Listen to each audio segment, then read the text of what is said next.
তো গতকাল আমরা এই ভাইয়ের গ্রেড 7 বার্লনেস যেটা ছিল সেটার প্ল্যানিং বলেছি এবং অপারেশন হয়েছে। আজকে আমরা ওনার এক্সপিরিয়েন্সটা একটুখানি শেয়ার করে নেব, গতকালকের এক্সপিরিয়েন্সটা। তো প্রথমেই জিজ্ঞেস করব যে আপনার ব্যথা কতটা হলো, কারণ প্রত্যেক মানুষের ভয় থাকে যে সার্জারি হবে, খুব বোধহয় ব্যথা হয়। ব্যথা কতটা হয়েছে? ব্যথা হয়নি আমার বেশি, যখন লোকাল অ্যানেস্থেসিয়াটা দিলাম তখনই অল্পটুক হয়েছে, যেমন পিঁপড়ে কামড়ায় সেরকম। আচ্ছা, তারপর আর কোনো ব্যথা হয়। তো এটা উনি ওনার এক্সপিরিয়েন্সটা শেয়ার করলেন। যেটা হয়, আমরা একদম শুরুতে যে মাথার চামড়াটাকে, পুরো মাথা নয়, মাথার চামড়াটাকে অবশ করি।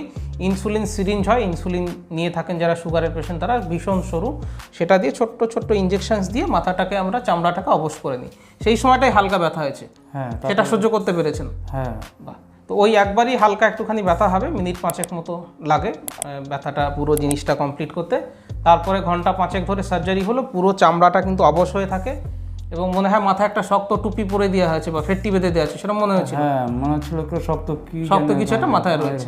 এই সেন্সেশনটাই কিন্তু হয়। যাদের দেবেন আমাদের দাঁত তোলার এক্সপিরিয়েন্স আছে, আমরা যারা দাঁত তুলেছি ডাক্তারবাবুকে দিয়ে দেবেন, ওখানে ইঞ্জেকশনস দিয়ে দেয়, মুখটা কারণ ভারী ভারী মতো হয়ে থাকে, ওরকম জাস্ট মনে হবে যে মাথাতে ভারী কিছু একটা রয়েছে বা একটা শক্ত ফেট্টি বাঁধা রয়েছে। তো ব্যথা নিয়ে ভয় পাওয়ার কিছু নেই।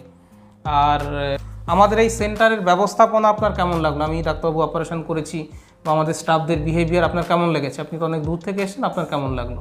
আমাকে ভালো লেগেছে, কারণ এখানে সবাই মানে নিজের মতনই। আচ্ছা, তারপরে থাকলাম এখানে, খুব ভালোই লাগলো আমার। আচ্ছা, আমাদের পরিষেবা ভালো লেগেছে? পরিষেবা ভালো লেগেছে। তো এই ভাই অ্যাকচুয়ালি অনেক দূর থেকে এসেছেন, নর্থ বেঙ্গল থেকে এসেছেন, শিলিগুড়ি থেকে এসেছেন। তো উনি রয়েছেন, আজকে উনি চলে যাবেন। তো ওনার এক্সপিরিয়েন্সটা উনি শেয়ার করলেন। আর আমি রেগুলারলি বায়ন ক্লিনিক কলকাতাতে হেয়ার ট্রান্সপ্লান্ট করে থাকি। বিভিন্ন রকমের ভিডিও, গ্রেড 2, 3, 4, 5, 6, 7 দেখবেন, রেজাল্টের ভিডিও রয়েছে। হেয়ার ট্রান্সপ্লান্ট নিয়ে বিভিন্ন ইস্যু নিয়ে আলোচনা করেছি ইউটিউব চ্যানেলে, ভিডিওগুলো দেখবেন। আর হেয়ার ট্রান্সপ্লান্ট নিয়ে যদি আপনি ইন্টারেস্টেড হন, তাহলে আপনার যে এরিয়াটা খালি হয়ে গেছে এবং যেটা ভর্তি রয়েছে, ডোনার এরিয়া এবং রিসিপিয়েন্ট এরিয়া, ফটো পাঠিয়ে দিলে আপনার কতগুলো গ্রাফট লাগবে, কিভাবে প্ল্যানিং করব, কত খরচ হবে, কী কী করতে হবে, সমস্ত ডিটেলস বলে দেবো। ভিডিওটা ভালো লাগলে লাইক করবেন, শেয়ার করবেন, চ্যানেলটাকে সাবস্ক্রাইব করবেন। ভিডিওটা দেখার জন্য ধন্যবাদ, নমস্কার। আপনাকে ধন্যবাদ।